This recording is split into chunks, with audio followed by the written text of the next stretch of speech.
પોરબંદર અને ગોંડલ છેલ્લા કેટલાય સમયથી ચર્ચામાં આવ્યા છે। એક બાદ એક વિવાદો આવી રહ્યા છે। પોરબંદરમાં બાહુબલી પરિવારના કાના જાડેજા સહિત હિરલબા જાડેજા છે તે વારંવાર વિવાદમાં આવતા હોય છે।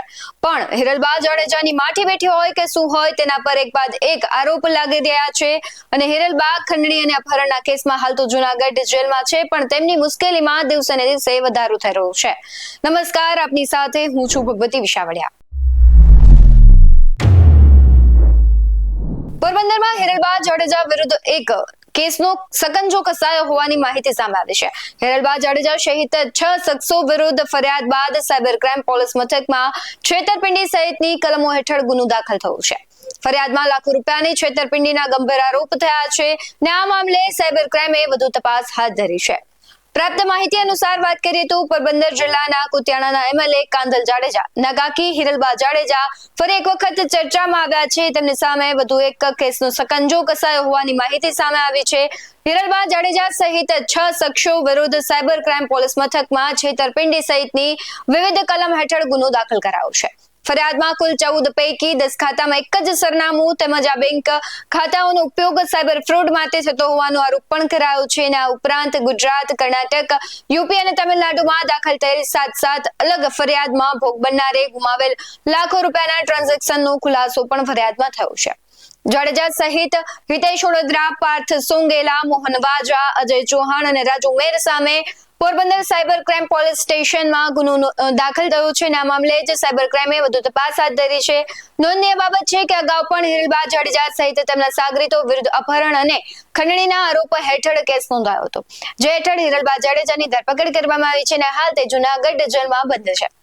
અગાઉ હિરલબા જાડેજાની રૂપિયાની લેતી દેતી અને અપહરણના આરોપ હેઠળ ધરપકડ કરવામાં આવી। ફરિયાદી ભનાભાઈ ઇઝરાયલ સ્થિત પુત્રી દ્વારા ગંભીર આરોપો કરાયા હતા કે હિરલબા જાડેજા તેમના સાગરીતો દ્વારા બના ઓડેદરા તેમના જમાઈ અને દીકરા રણજીતનું અપહરણ કરાયું હતું ને ઇઝરાયલ સ્થિત લીલુ ઓડેદરા લીધે 70 લાખ કાઢવા મામલે અપહરણ કરાયું હોવાનો આરોપ લાગ્યો હતો। આરોપીઓએ 3નું અપહરણ કરીને એક બંગલામાં ગોંધી રાખ્યાનો આક્ષેપ થયો। જમીન, પ્લોટ, દાગીના આપવા બાબતે દબાણ કરાયાનો પણ આરોપ લાગ્યો અને ફરિયાદના આધારે પોલીસે હિરલબાની ધરપકડ કરી છે।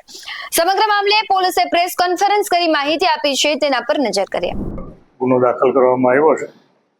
આ ગુનાની હકીકત મુજબ પોરબંદર શહેરની અંદર કેટલાક બેંક એકાઉન્ટનો દુરુપયોગ કરી અને અલગ અલગ રાજ્યોમાં સાયબર ફ્રોડની રકમ આ એકાઉન્ટમાં મેળવી અને એક મોટું સાયબર ફ્રોડ આચરવામાં આવેલું છે।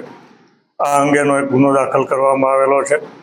આ ગુનાની વિગત મુજબ પોરબંદરમાં કોટક મહિન્દ્રા બેંકની અંદર હિરલબા જાડેજા અને એના અન્ય સાથીદારોએ કેટલાક નાના માણસોના બેંક એકાઉન્ટ ખોલાવી અને આ એકાઉન્ટની અંદર દેશના અલગ અલગ રાજ્યોમાં જે સાયબર ક્રાઇમ થઈ રહ્યો છે એ સાયબર ક્રાઇમ દ્વારા મેળવેલી રકમ આ એકાઉન્ટમાં મેળવી અને પોતાને મળતિયા માણસો મારફત આ રકમ ઉપાડી અને સાયબર ક્રાઇમની જે દેશ લેવલની જે સિન્ડિકેટ છે એના ભાગરૂપે આ એક ગંભીર પ્રકારનો ગુનો આચરેલો છે, જેથી આજે હિરલબા ભુરાભાઈ જાડેજા અને એના અન્ય સાગરીતો હિતેશ ભીમાભાઈ ઓડેદરા, પાર્થ સોંગેલા, મોહન રણછોડ વાજા, અજય મનસુખ ચૌહાણ અને રાજુ મેર, આમ 6 લોકો વિરુદ્ધ અમે આઈપીસીની કલમ 411, 413, 420, 120B અને આઈટી એક્ટની કલમ 66D મુજબનો ગુનો રજીસ્ટર કરેલો છે અને આ ગુનાની તપાસ અમારા સાયબર પીઆઈ ચૌધરી છે એ હાલમાં કરી રહેલા છે।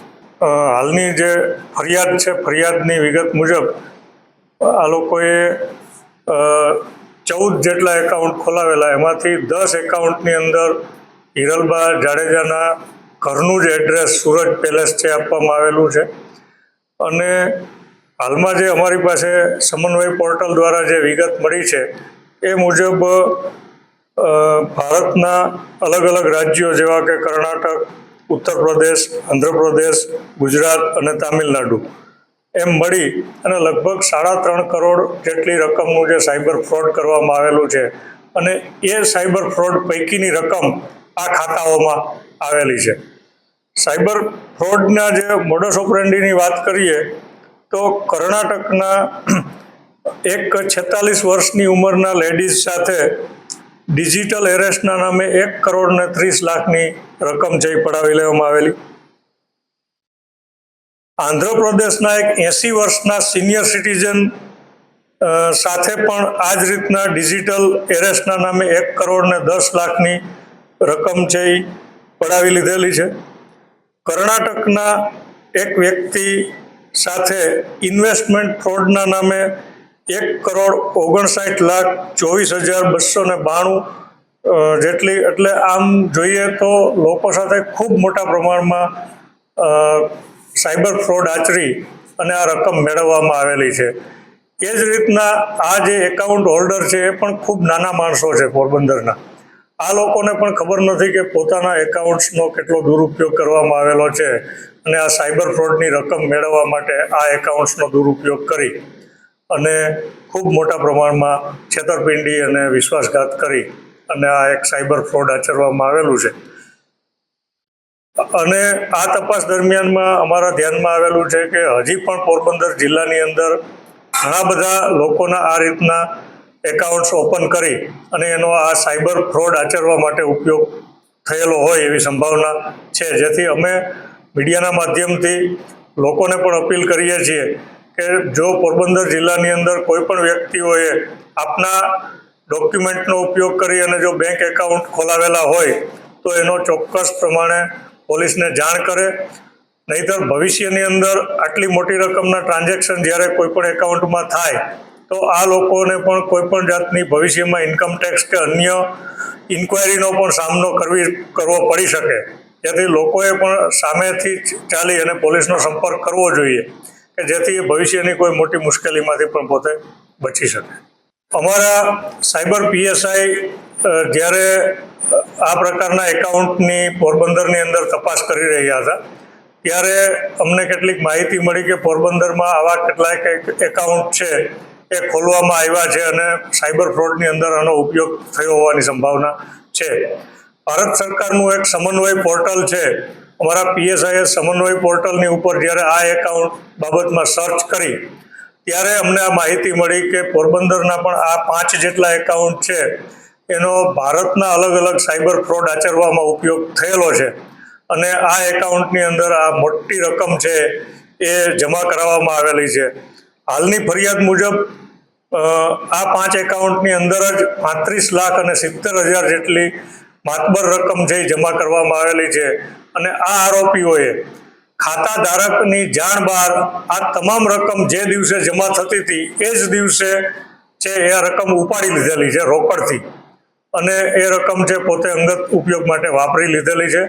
જે મૂળ ખાતા ધારક છે એને આમાંથી 1 પણ રૂપિયો પણ આપવામાં આવેલો નથી. આ લોકો કઈ રીતે ક્યાંથી ઓપરેટ કરતા હોય, કોઈને ફોન કોલ કરતા હોય, આ લોકો આરોપી છે એ રીતે ગમે કોઈ માણસો દ્વારા કરતા હતા અને કેટલા સમયથી આ ચાલતું? અમે જે આરોપીઓ છે અને આની અંદર જે સાયબર ફ્રોડ થયેલું છે એ તમામ મોબાઈલ નંબરોની CDR અને એના IPDRના ડેટા પણ અમે આ તપાસની અંદર મેળવી રહ્યા છીએ. એટલે આરોપીઓ અન્ય કોની સાથે સંપર્કમાં હતા. આ સાયબર ક્રાઇમનું જે રેકેટ છે એ પોરબંદરમાંથી જ ચલાવવામાં આવતું હતું કે અન્ય કોઈ ઇસમો પણ આની અંદર સંડોવાયેલા છે, આ તમામ બાબતોની તપાસ છે આ ગુનાના ઇન્વેસ્ટિગેશનમાં કરવામાં આવે. હિરલબા જાડેજા જ નહીં પરંતુ કાનલ જાડેજાના ભાઈ કાના જાડેજાની મુશ્કેલીમાં પણ વધારો થયો હતો કારણ કે તેમની વિરુદ્ધ પણ અરજી કરવામાં આવી છે જેમાં કાના જાડેજા અને તેના માણસો દ્વારા એક જમીન પચાવી પાડવામાં આવી છે. જેમાં પીડિતા દેવીબેન જીવાભાઈ મોઢવાડિયા દ્વારા એવો ઉલ્લેખ કરવામાં આવ્યો છે કે કાના અને તેના માણસો દ્વારા ડરાવી ધમકાવીને બંગલે લઈ જઈને પૈસા પરત લેવામાં આવ્યા હતા.